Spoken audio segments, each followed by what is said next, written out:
ఇవాళ మళ్ళీ మోడీ ఏ ఒక్క హామీ ఇవ్వలే. నో, నేను చేస్తాను, నా మీద నమ్మకం ఉంటాను అనుకున్నాము మనం. ఒకే దేశం ఒకే చట్టం నినాదమే ఇవాళ అది ఆచరణలో అమలైంది. జమ్మూ అండ్ కాశ్మీర్లో 370 ఆర్టికల్ రద్దు చేయడం ద్వారా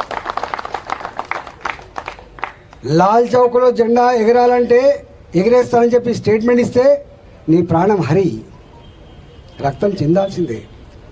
ఇవాళ లాల్ చౌక్లో భాజపా జెండా ఎగరాల్సిందే. That is India Today. ఉందా నీ హైదరాబాద్ లుంబిని పార్క్ బాంబు మోతలు? ఉన్నాయా నీ గోకుల్ చాట్? ఉన్నదా సాయిబాబా గుడి దగ్గర నా కుటుంబం బాగుండాలనే, సమాజం బాగుండాలని చెప్పి పూజ కోసం పోయినటువంటి అనామకుల తెగిపడ్డ కంఠాలు ఉన్నాయా? దిల్సుఖ్నగర్ బాంబ్ బ్లాస్టులలో ఇప్పటికీ క్షతగాత్రులుగా మిగిలిపోయినటువంటి మనుషులు ఉన్నాయా ఇవాళ? నో.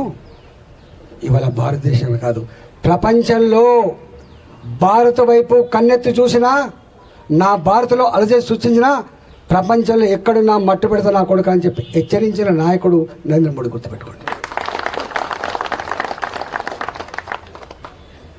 ప్రభుత్వాలు, రైల్వే స్టేషన్లు, ఎయిర్పోర్టులు, నేషనల్ హైవేస్ ఇదంతా ఒక ఆస్పెక్ట్. కానీ నీ సంస్కృతి, నీ సాంప్రదాయాలు, నీ విశ్వాసాలని కాపాడే కర్తవ్యం కూడా పాలకులకు ఉండాలి. గుర్తుపెట్టుకోండి. ఎంతమంది ఉద్యమాలు చేసిండ్రు, ఎంతమంది చనిపోయినరు, ఎంతమంది రక్తం చిందింది.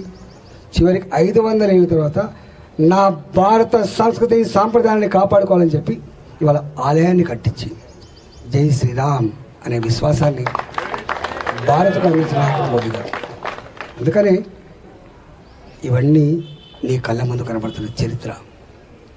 కాబట్టే ఓటేయమంటున్నాం, కాబట్టే ఆశీర్వదించమంటున్నాం, కాబట్టే ఈ దేశ పురోగమనలో మిమ్మల్ని భాగం పంచుకోమంటున్నాం.